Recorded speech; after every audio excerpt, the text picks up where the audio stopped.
She was a mail-order bride left for dead until the coldest man alive pulled her from the snow. What would you do if you woke up in the arms of a man the whole territory feared? The man they called heartless, ruthless, a devil in human form? Sometimes the coldest hearts hide the warmest souls, and sometimes salvation comes from the most unexpected Savior. Before we discover how a dying woman and an unforgiving man found redemption in each other, show your support for stories that prove everyone deserves a second chance. Hit that like button, subscribe to the channel, and tell us in the comments what you think about judging people before you know their story. Now, let's venture into the frozen mountains of Colorado Territory, 1891. The snow was falling so thick that Catherine Webb could no longer tell earth from sky. Everything was white, endless, suffocating white. Her feet, wrapped in thin city boots never meant for mountain winters, had stopped hurting an hour ago. Now, they were just numb weights she dragged through drifts that reached her knees. She'd been walking for 3 hours since Daniel Crowley had pushed her out of his wagon and told her to find her own way back to Denver. "You're not what I ordered," he'd said, looking at her with disgust. "I wanted a strong woman, not some skinny thing from the city who'll break at the first hard wind." Catherine was 25, orphaned, and had spent her last dollar on the train ticket west. The advertisement had promised a home, honest work, and a husband who valued character over beauty. What she'd found was a cruel man who'd taken one look at her slight frame and delicate hands and decided she was worthless. "Please," she'd begged, "at least take me back to town." He'd laughed, a sound like breaking glass. "Walk. It'll toughen you up. If you make it back, maybe you'll be worth something after all." That had been 3 hours ago, before the storm had rolled down from the peaks and turned the world into a white nightmare. Catherine had tried to follow the road, but the snow had covered all landmarks. Now she was lost, freezing, and knew with absolute certainty that she was going to die alone in these mountains. Her legs gave out. She fell face first into the snow and found she didn't have the strength to rise. The cold didn't hurt anymore. Actually, she felt warm, almost comfortable. She'd heard that was how freezing to death felt at the end. Your body played tricks on you, made you feel safe when death was reaching for you.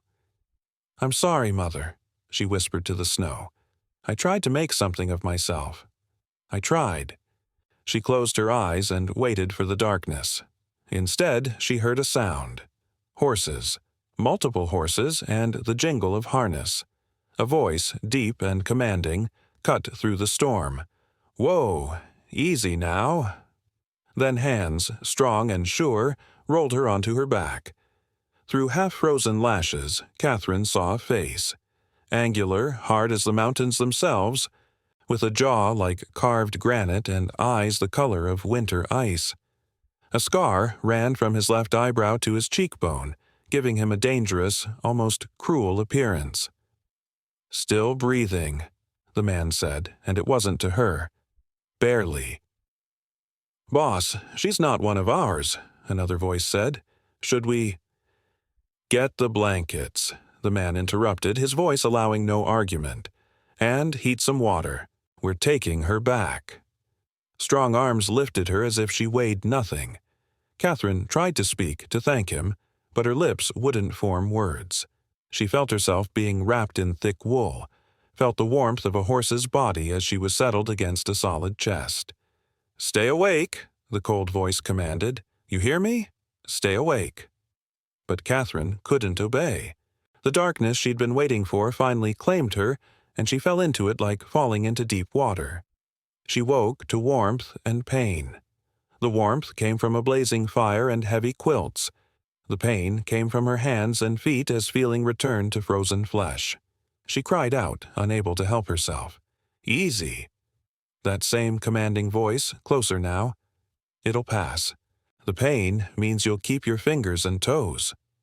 Catherine forced her eyes open. She was in a large room with log walls and heavy timber beams.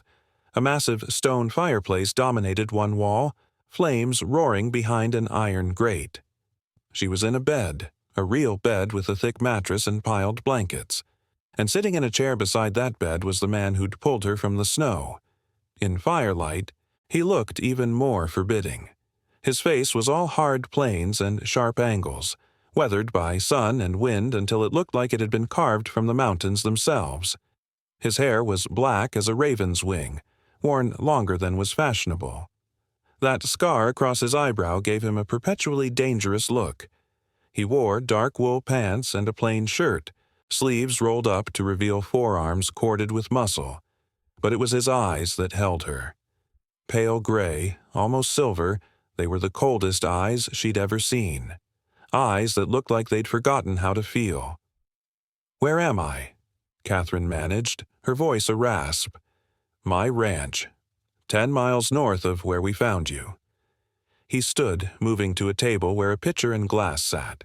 He poured water and brought it to her, helping her sit up enough to drink. His hands were impersonal, efficient, but surprisingly gentle. "You were maybe 20 minutes from death when we came across you." The water was the best thing Catherine had ever tasted. When she'd finished, he lowered her back to the pillows. "I'm Catherine," she said. "Catherine Webb." "I know who you are."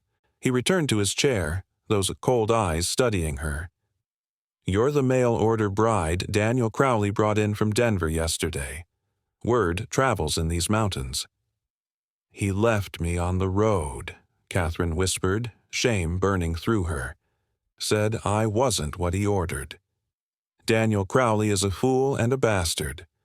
The man's voice didn't change, still flat and emotionless, but somehow the words carried absolute conviction. "He's also a coward. Leaving a woman in a storm should earn him a rope." "Who are you?" Catherine asked. He was quiet for a long moment, and Catherine got the sense he was deciding how much to tell her. "Marcus Steele. I own the Triple S Ranch, biggest spread in the territory." Catherine felt her breath catch. Even in Denver, she'd heard of Marcus Steele. They called him the Ice King, the man without mercy. The stories said he'd killed 3 men in a gunfight over water rights and hadn't lost a night's sleep over it. They said he'd inherited his ranch when his father died and had built it into an empire through ruthless business practices and an absolute refusal to show weakness or compassion. They said he'd been engaged once, years ago, but his fiancée had run away the week before the wedding, unable to face a lifetime with such a cold, unfeeling man. After that, Marcus Steele had closed off what little warmth he'd possessed and become something harder than the granite peaks surrounding his land.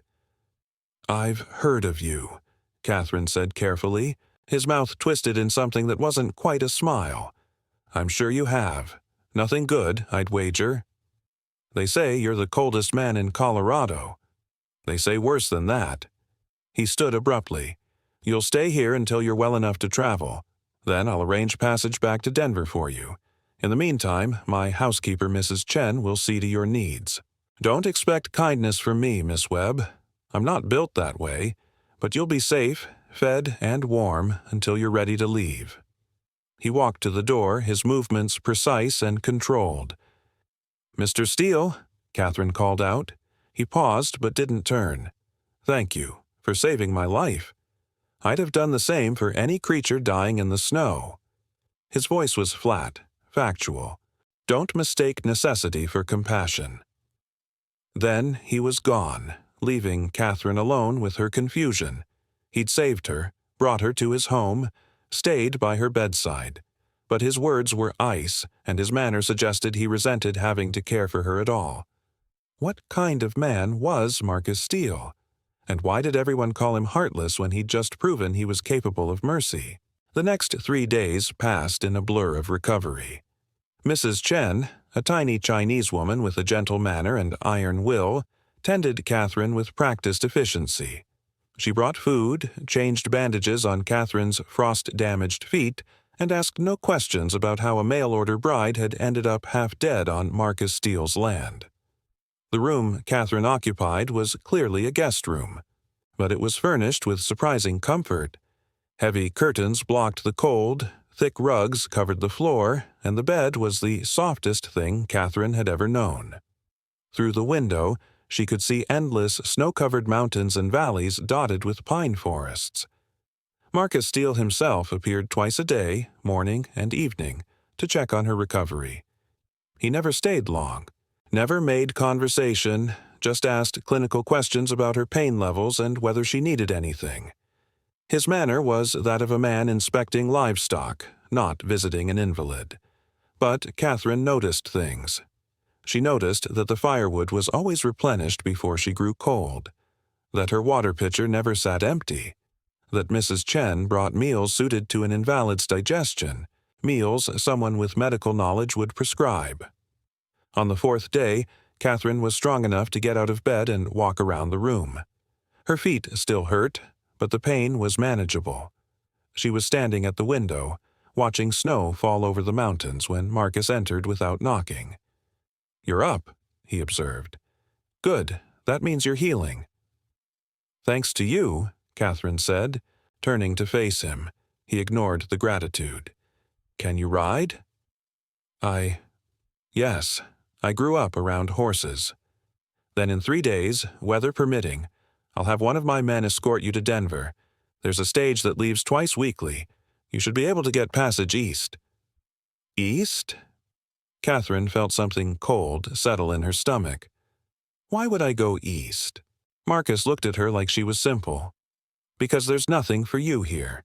Crowley won't take you back, and even if he would, you'd be a fool to go. Denver's not much better for a woman alone. Your best option is to return to wherever you came from." "I came from Philadelphia," Catherine said quietly, "where my parents died of influenza last year, leaving me with nothing but debts. I sold everything I owned to come west because there was literally nothing left for me there." Something flickered in those cold eyes. "Family?" "None. I was an only child, and both my parents were as well. No cousins, no aunts or uncles, no one." "Friends," Catherine laughed, a bitter sound. "The friends I had when my father was alive disappeared when the money ran out. Funny how that works." Marcus was quiet for a long moment. "There are opportunities for women in Denver. Shops need clerks, boarding houses need help." "I tried that before I answered Mr. Crowley's advertisement," Catherine replied. "Do you know how many shop owners want to hire a woman with no references and no money for proper clothes? How many boarding houses will take on help who can't afford to pay for their own room while they work?" "So, you decided to marry a stranger." "I decided to trade my skills and labor for security and a home." Catherine lifted her chin. "Crowley's advertisement said he wanted a competent housekeeper and someone to help with the books. He said he valued hard work over beauty, character over connections. I have skills, Mr. Steele. I can cook, clean, manage a household, keep ledgers. I can read and write and do mathematics. My father taught me, said a woman should be educated, but none of that matters when men like Crowley look at you and only see what you're not." "What did he want you to be?" "Stronger, bigger, more robust, I suppose. He took one look at me and decided I was too delicate, too refined, too useless." She gestured at herself. "I can't change how I'm built, Mr. Steele, but I'm not weak, I'm not useless. I just need someone to give me a chance to prove it." Marcus studied her with those ice-cold eyes, and Catherine felt like he was seeing through her, measuring her worth in some calculation she couldn't understand. "You keep books?" he asked finally. "Yes, my father was a banker. He taught me double-entry bookkeeping, how to read financial statements, how to spot discrepancies. Can you manage supply orders? Keep track of inventory?" Catherine felt her heart begin to pound. "Yes, why?" Marcus moved to the window, looking out at his land. "I lost my bookkeeper 2 months ago. Old bastard moved to California to live with his daughter. Since then, I've been managing the accounts myself, on top of everything else. I'm behind on orders, behind on payroll reconciliation, behind on everything that requires sitting at a desk with paper and pen." He turned back to her. "I need someone who can handle the business side of this operation. Someone who can keep books, manage inventory, handle correspondence with buyers and suppliers. The work is steady but not physically demanding. Room and board are provided, along with the salary. "Are you offering me a position?" Catherine asked, hardly daring to believe it. "I'm offering you work," Marcus corrected. "Honest work for honest pay. Nothing more. You'd have your own room, meals with the household, and $30 a month. In exchange, I expect competent bookkeeping, discretion, and reliability. This is business, Miss Webb, not charity." "I understand," Catherine said quickly, "and I accept. Thank you, Mr. Steele. Don't thank me yet. You haven't seen the state of my accounts. 2 months of neglect has created chaos." He moved toward the door, then paused. "And Miss Webb, I'm not doing this out of kindness. I need a bookkeeper, and you need work. It's a practical arrangement, nothing more. Don't romanticize it." "I wouldn't dream of it," Catherine replied, but she was smiling as he left. She had a job. She had a place to stay. She had a future, however uncertain. And all because the coldest man in Colorado had pulled her from the snow. The accounts were indeed a disaster.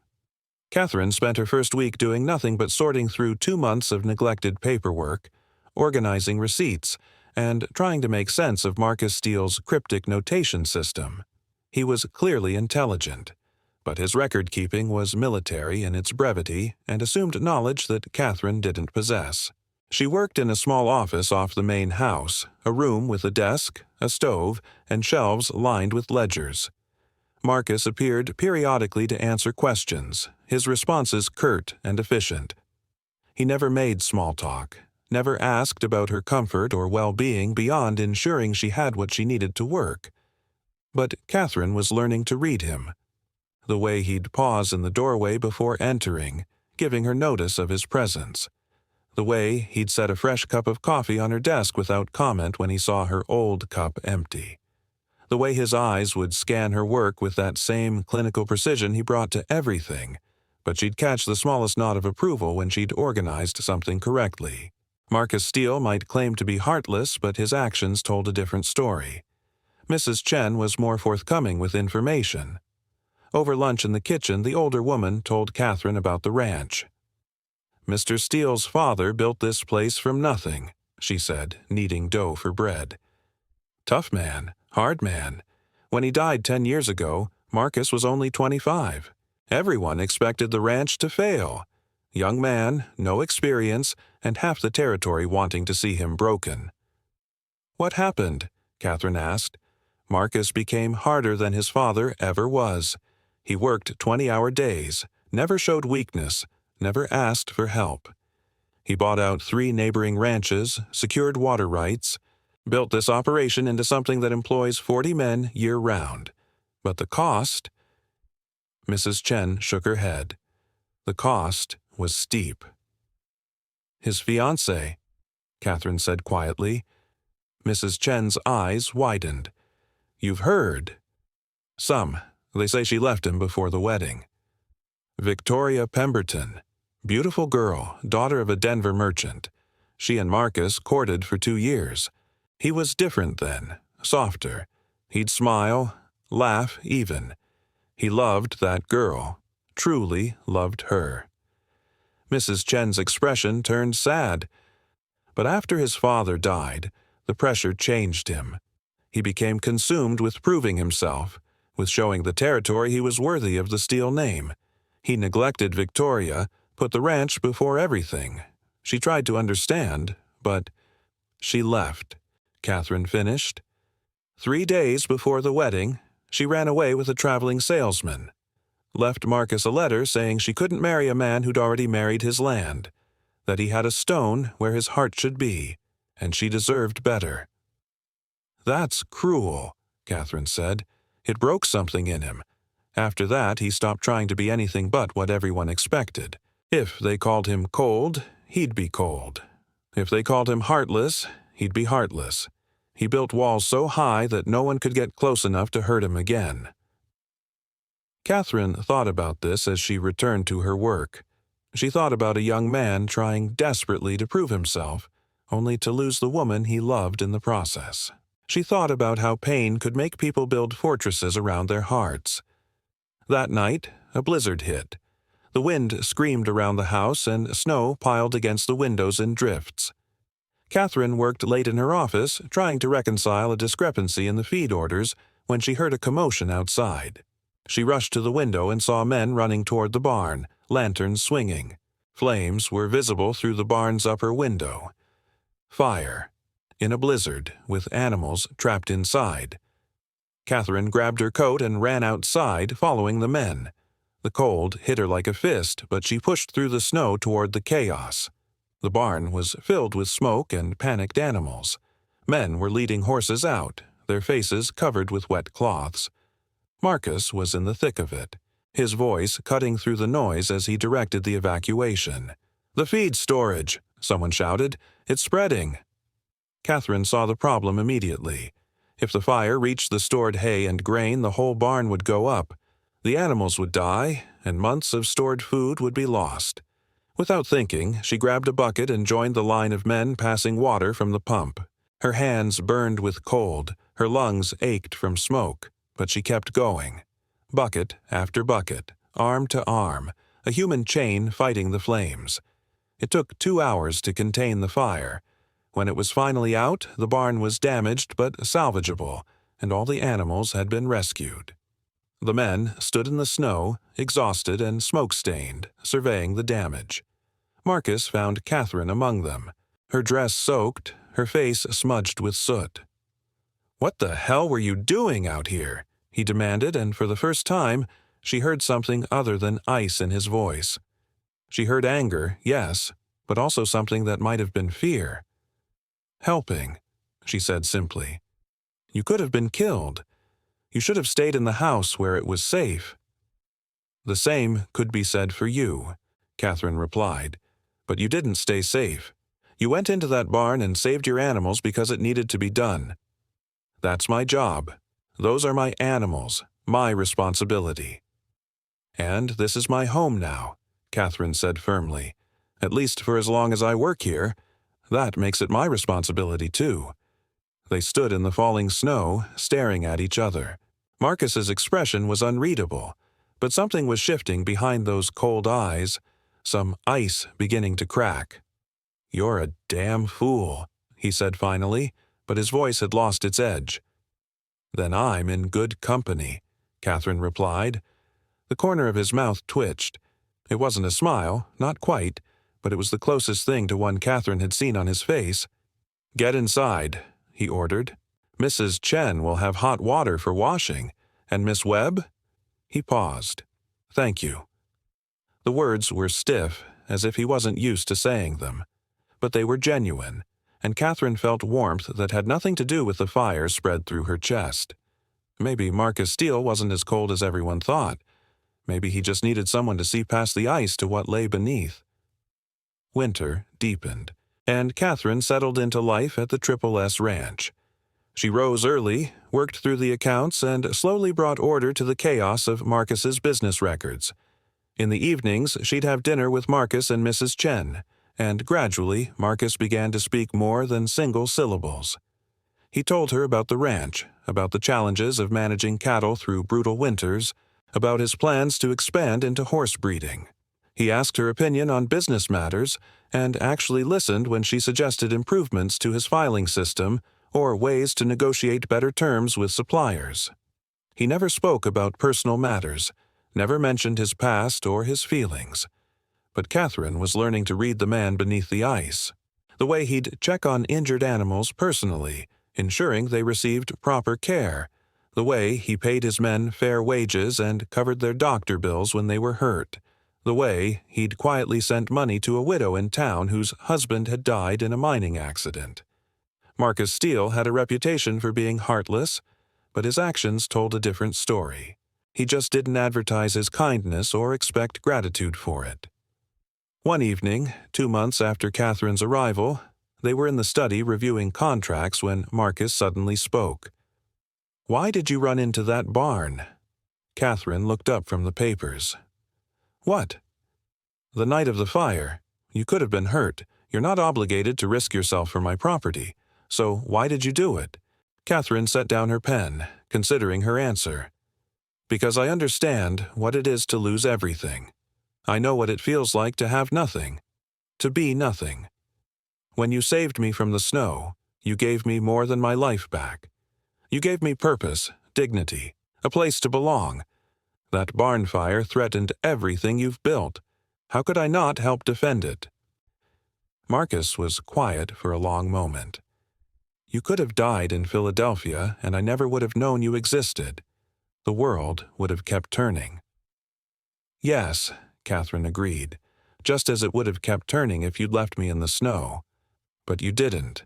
You saved me, even though you owed me nothing, even though I was a stranger and saving me was inconvenient. I told you not to romanticize that. I'm not, Catherine said firmly. I'm recognizing it for what it was, an act of decency from a man who claims to have no heart, a contradiction that intrigues me, Mr. Steele. Marcus, he said suddenly. What? My name is Marcus. You've been living under my roof for 2 months, working by my side daily. I think we can dispense with formalities. Then you should call me Catherine. Catherine! He tested her name, and something in the way he said it made her pulse quicken. You see things in me that aren't there. Or maybe I see things everyone else is too blind to notice. She leaned forward. Marcus, can I ask you something? He nodded warily. Why do you let people believe you're heartless? Why build that reputation when it's clearly not true? His expression shuddered immediately, the warmth in his eyes replaced by ice. Because it's easier. Because expectations are a trap, Catherine. If people expect kindness, they demand it. They test it, abuse it, use it against you. But if they expect nothing, if they fear you, they leave you alone. That sounds lonely, Catherine said softly. Loneliness is safe. It can't betray you. It can't leave you. He stood abruptly. It's late. We should retire. As he moved toward the door, Catherine spoke again. Victoria Pemberton was a fool. Marcus froze. What? I said Victoria Pemberton was a fool. She had a good man who loved her, and she threw it away because he wasn't perfect, because he was human and flawed and made mistakes. Well, I've known perfect people, Marcus. They're shallow and boring and not worth the effort. Give me someone real any day. Give me someone with rough edges and scars and walls they've built to protect themselves. At least then you know you're dealing with someone who's lived, who's survived, who's worth knowing. For a long moment, Marcus just stared at her. Then, without a word, he left the room. But the next morning, when Catherine entered the kitchen for breakfast, she found a single wildflower in a glass on the table beside her plate. Mrs. Chen was nowhere to be seen, and Marcus had already left for the day's work. Catherine picked up the flower, blue as a summer sky, and smiled. Maybe ice could melt after all. Spring came slowly to the mountains. The snow receded, revealing green valleys and meadows full of wildflowers. Catherine had been at the ranch for 4 months, and life had fallen into a comfortable pattern. She managed the books, Marcus ran the ranch, and in the evenings they'd sit together in the study, working side by side in companionable silence that had become precious to both of them. But the easy peace was about to be shattered. Daniel Crowley rode up to the ranch on a warm April morning, leading a horse behind him. Catherine was in the garden, planting herbs, when she heard his voice and froze. Steele, Marcus Steele, get out here.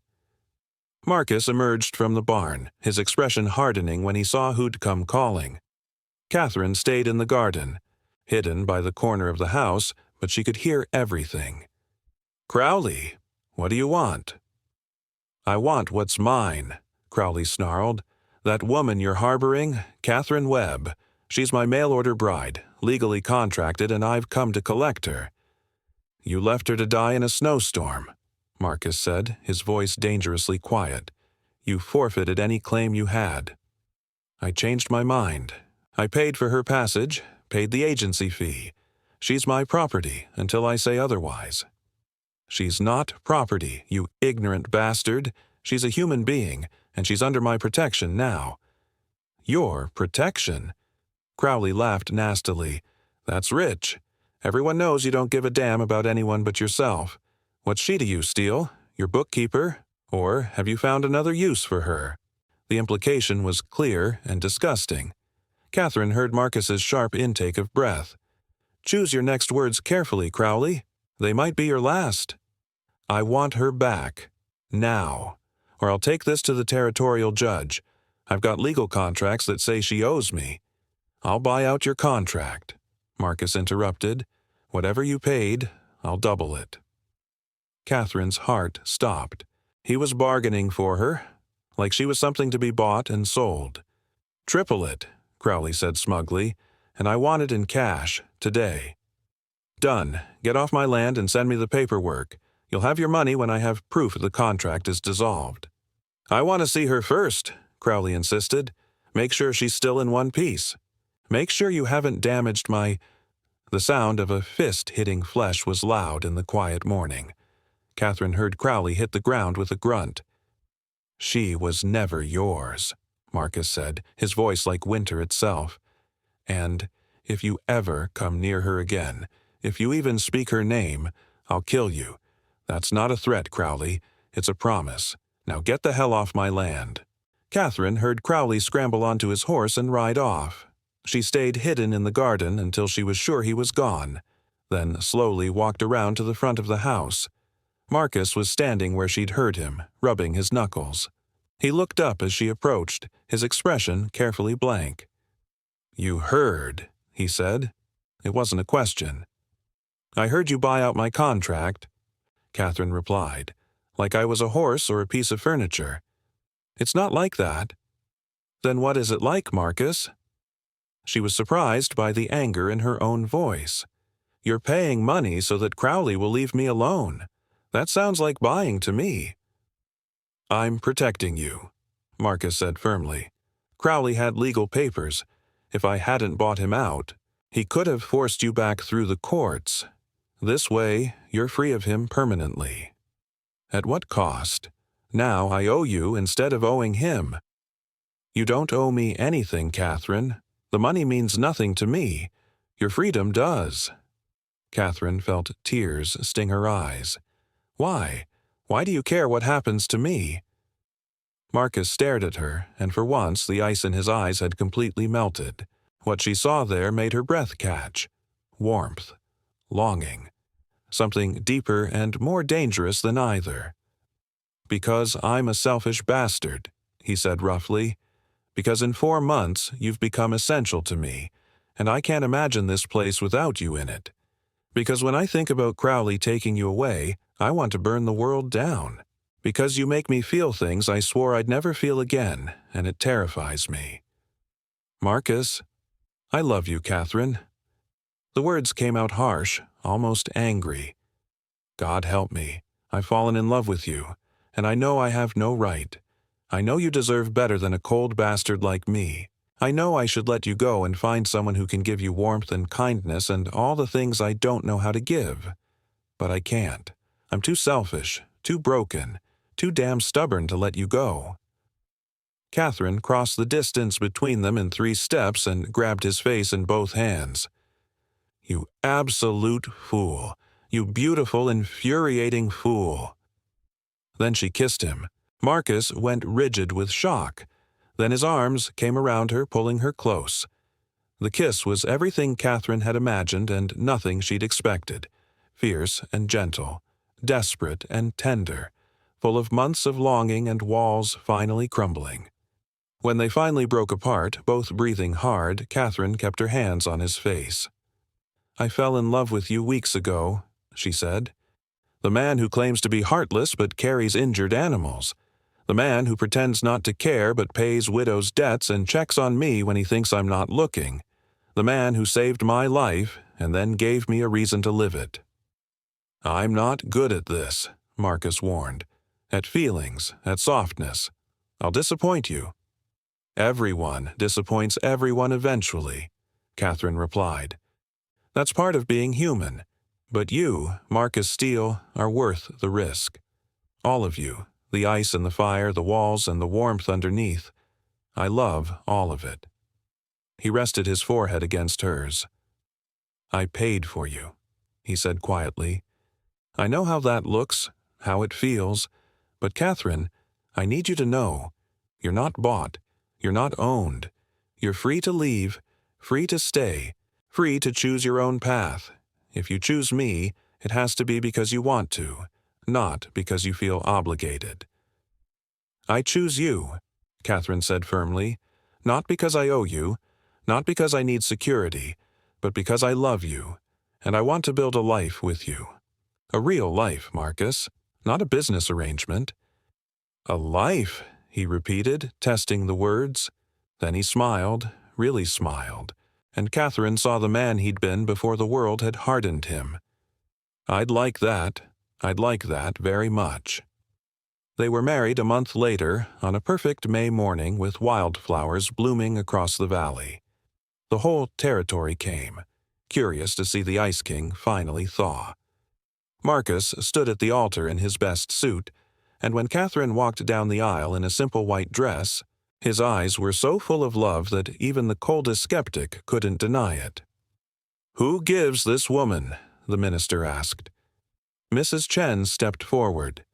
"She gives herself," the housekeeper said firmly, "as a free woman making a free choice." The ceremony was simple, but when Marcus slipped a ring on Catherine's finger and said, "I do," his voice was strong and sure. When Catherine said the same, she meant every word. As they left the church, Daniel Crowley watched from across the street. But instead of anger, he just looked bewildered. Catherine smiled at him, a smile full of pity. He'd had a chance at this and thrown it away because he couldn't see past surfaces. That night in the home they now officially shared, Marcus held Catherine close. "Everyone said I was too cold to love," he murmured, "that I'd lost my heart." "They were wrong," Catherine replied. "Your heart was just waiting for someone warm enough to thaw it." "Someone stubborn enough to not give up on me," Marcus corrected. "That, too." They built a life together, Marcus and Catherine Steele, a life full of hard work and harder winters, of challenges overcome and obstacles conquered. Marcus never became a warm man, not exactly. He was still stern with his men, still ruthless in business, still carried himself like a man carved from granite. But with Catherine, the ice melted. With her, he learned to laugh again, to hope again, to trust that love didn't have to end in betrayal. She became his partner in every sense, helping run the ranch, managing the business, standing beside him through everything the harsh territory could throw at them. And when their children came, 3 daughters and 2 sons, they all knew their father as a man of few words but infinite devotion, a man who showed love through actions rather than speeches, a man who'd been called cold but had the warmest heart once you earned the privilege of seeing it. Years later, when people told the story of Marcus Steele and his mail-order bride, they'd shake their heads in wonder. The coldest man in Colorado had fallen for a woman left to die in the snow. A man who'd sworn off love had found it in the last place anyone expected. But Catherine always smiled when she heard the whispers, because she knew the truth. Marcus had never been cold. He'd just been waiting for someone who could see past his walls to the man beneath, someone brave enough to fight for him even when he'd forgotten how to fight for himself. He'd saved her from the snow, but she'd saved him from something far more dangerous, the loneliness he'd built around himself like armor. And in the end, that was the real miracle. Not that a dying woman had been rescued, but that 2 broken people had found each other in the vast wilderness and made each other whole. If this story of redemption, hidden warmth, and love that melts the coldest heart touched you, please show your support by liking this video and subscribing to our channel. Tell us in the comments about a time when someone surprised you by showing unexpected kindness. Check out our playlist for more stories of love found in the most unlikely places. Your support keeps these tales alive. Thank you for watching, and remember, sometimes the coldest exteriors hide the warmest hearts, and everyone deserves a chance to be seen for who they truly are.